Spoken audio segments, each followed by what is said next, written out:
And we are live. Hi guys, Michael here. In this video, I'm just going to go over unblocking yourself. It'll have less to do with an application, less about programs, just about how you can stop holding yourself back, being more responsible and accountable in your business, and just pushing yourself forward at any time, at any season of the year, quarterly, however you want to look at it. But before I get started, if you're here watching on the live, give me a hashtag live in the comment section. You're watching here in the group right now, you might have to allow StreamYard access. On the replay, give me a hashtag replay, por favor, por favor. And I will make sure to interact with you. I usually comment back to everyone. I do appreciate your time. It is about 3 o'clock here, Pacific Standard Time, Vancouver, Washington. I'd like to start doing these a little later in the evening because I know some of us get off of work and then for the type of audience we have here. But I'll do this one early and we'll see if we can move anything around. So what do I mean by unblocking yourself? Listen, I know the feeling of walking in to a bank and you go in there, sit down, you have this conversation that seems to take hours. And it's kind of like when you walk into a car dealership, which I just did recently, by the way. A little bit on that later, but walk in there, you're going through, you're talking, and um, these finance managers that are trying to help you, and they tell you, no, sorry, we can't get you a loan. And then your mind turns around and you start thinking of other ways to quickly rebound. You start thinking about how I'm going to reach deeper into my savings account. You do that, like I've done. And the painful look on your face when you look into your account, and you're like, you know what? I cannot withdraw this amount. I got to save this for a rainy day or I have family needs. And, when you turn to family, friends, help, been there. It's a little difficult to manage. So I know what you're going through. I know the feelings of that. Now, what I do want to say is the reason you're blocking yourself more than anything when it comes to getting an alternative loan, a cash advance online, is because you don't have enough information, one, about the type of a product or service you're dealing with. Two, somebody hasn't presented it to you in the right way, in the right format, and it comes off across shady and untrustworthy. And I know that because it's happened to me, with these types of loans, personal loans. The list will go on and on. But the reason why you're feeling blocked too is because you don't know what to expect on the other side. You don't know if this is, one, a legitimate source, and then two, once you get that, will you be able to fulfill on your business's needs without not being able to pay it back? So those are just a couple of the many concerns. And then, yeah, just not being educated well and then not understanding the repercussions of what can happen. Not enough people tell you that, look, if you go into a default, you get these monthly payments that you can never get funding ever again. That's the reality. This is where the cash advance and the loan companies, we all interact with one another. All the lenders see your report, your file, and when you try to go get funding again, you'll not get it. You'll get declined automatically. It doesn't matter what type of requirements you have. It doesn't matter if you have a letter to submit. 99.99% of the time, you will be declined again. But you are unblocking yourself in ways, and you are blocking yourself more than unblocking. So when you're blocking, it's like, hey, I have this loan application in front of me, but I don't know enough yet about what I can get. What are my options? So this is where you start shopping around. You start looking at other options for you. You start saying, okay, does this place have a lower interest rate?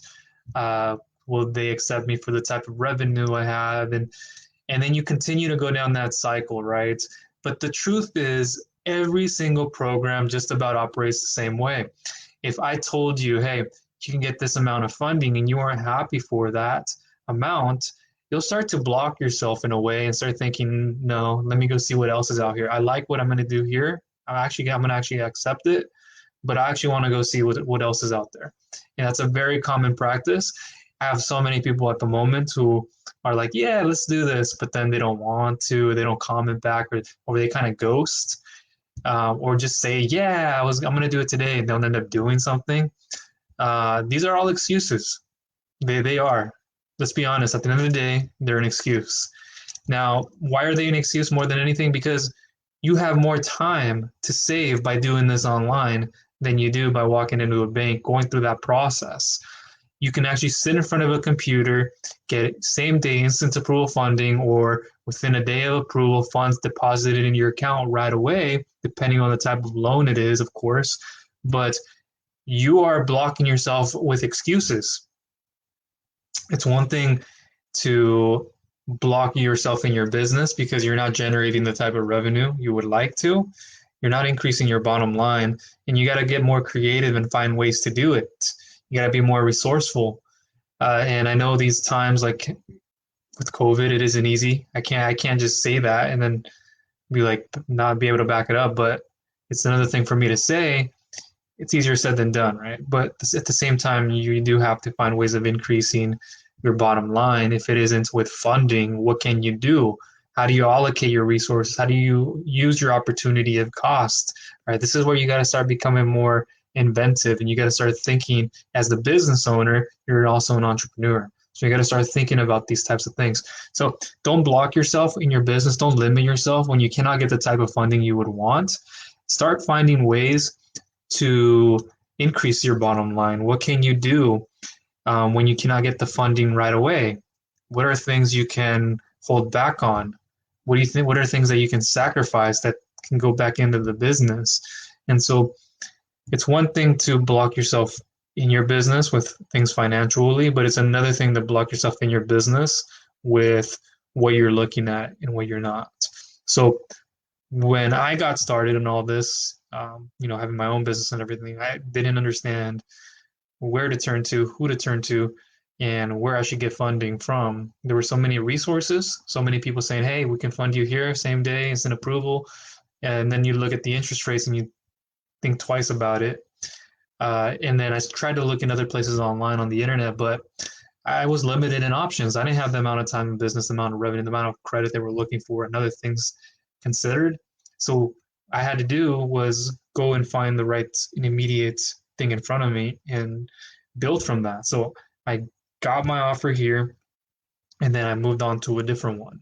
So that's what you have to look at is like, hey, nothing else that's going to help me right now, but this will. Let's take it.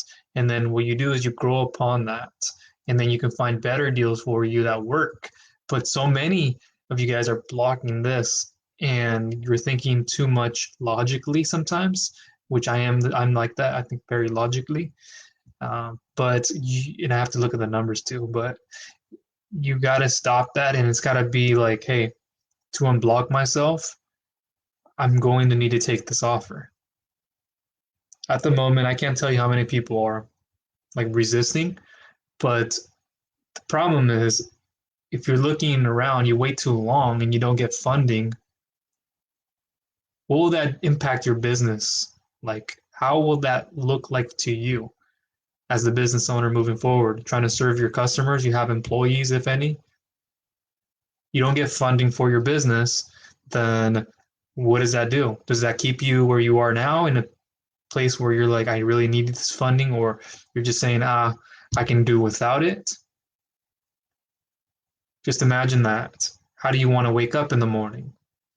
Do you want to wake up in the morning feeling frustrated and because you didn't get started on an application, to say the least, or because you started an application and you continue to shop around and you never came back eventually to this funding and now you have a different offer? Your business is in a different state. It's probably dropped less in revenue.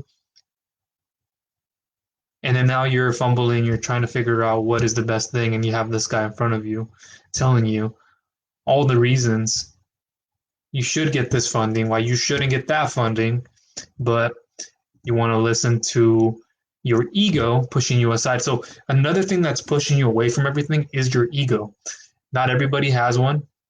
Maybe you did have one, you don't have it anymore. But your ego is stepping in front of you, telling you, hey, I'm going to wait it out. Or, hey, I don't need this type of funding. This person here isn't giving me the right information. He's telling me I'm going to get less than what I want. That just doesn't happen. And I see it every day. Just earlier, I had another person who said they made a certain amount and then they wanted like 40 to 50x their amounts that they were making per month. When clearly, before you step into an application, depending on which one it is, it tells you, are you doing this amount because you can get 1 to 2x? Yeah, you guys gotta read it. Please read information that's in front of you. Do not skip it. It's there for a reason. There's no other exception to it. It doesn't say either or. So if you're doing, for example, 20,000 per month and you wanted 150,000, that's not realistic. We'll say, okay, from 20 to 40,000 you can get, and then you can get another fund in 45 days, the same or more or less, and then you can continue to build that at 150,000.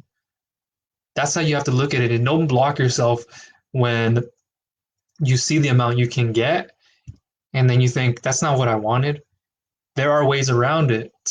You can get funding again. Add-on funds are available. Payment history will earn you more, and those early pay discounts are unseen, unlike anywhere else. And so there are no prepayment penalties to any of this, and it's just going to help you increase your bottom line if there is a need to fulfill. So, all things considered, just kind of to wrap things up here, when we're talking about unblocking yourself, we have to look at why you're blocking yourself to begin with. What are those reasons? And it comes back to what I said in the beginning. You are one, hoping to get what you would like. You are shopping around. You are unsure about these alternative lending programs. Maybe you've heard somewhere where people have been scammed. I don't deal with any of that. And you're afraid of what's going to happen on the other end. Like, let's say you start an application, what will those terms look like? And if you continue it, will you waste your time and effort? But that's what I'm here to do, minimize that type of risk, save you some time, save you all the energy you can. And those three things are very important to me. I don't like wasting my energy. I don't like wasting my time. So if we talk, please be specific when need to be. Please be upfront about your information when need to be. And just know that if it isn't always right the first time, I'll come back and I'll ask it again. But I deal with people on a daily basis, and I cannot continue to come back and baby you. I just can't do that. You know this. Come on, you're an adult. Please, for the sake of time, and keep everything as honest as you can be. And I'm going to be honest with you. You show me honesty, I'll show you honesty, and that'll be reflected on it. So that'll conclude everything in this short live here in the group. Unblocking yourself from the thought process that goes within before getting and then starting and finishing an application, and then just the process of shopping around that will stop you thinking that you could get a deal better elsewhere, when the reality is you're going to be offered just about the same thing, if not even worse, with interest rates that are tackled on and non-fixed rates. You got to start thinking about those things. And if you're blocking yourself from thinking that this funding is not going to serve me, that it's actually going to hurt me, then it doesn't make sense to move forward. Like I always tell everybody, does the benefits outweigh the repayment? If you're going to go into debt, if you're not going to increase, you're going to downsize, then it doesn't make sense to get that cash advance or that loan. Yeah, there's no such thing as an inexpensive type of funding. It's only expensive to the person. It's subjective to you as the owner and as the business that you run. So if you're not in a state right now to take the funding, then don't do it. Increase your bottom line, find other ways to be resourceful, come back in time when you're ready to grow and expand, and then I can help you out. But that is everything in this video. Again, don't block yourself from getting funding. Don't be that person and being egotistical about things and being like, well, they don't help me. They don't help me. I've been here every step of the way. And like I said, again, if I'm busy, I'm busy. And sometimes I just can't get back to everybody at the same time. And I have to at sometimes pick my files and I have to say, okay, is this person less of an importance versus this one at the moment? And I have to go for the one that's the most important. It's very urgent. And then I'll come back to you as that file if need be. So that's everything from me in this video. Hopefully you got some value out of this. Please like this if you're watching this later on YouTube. Share it with others if you feel like they'll get value out of alternative lending and different types of financing solutions, different ways to earn, and so much more. And if you're again watching this on that channel, please subscribe, click the bell notification icon so you don't miss any future videos I come out with, and continue pushing yourself forward. Thank you.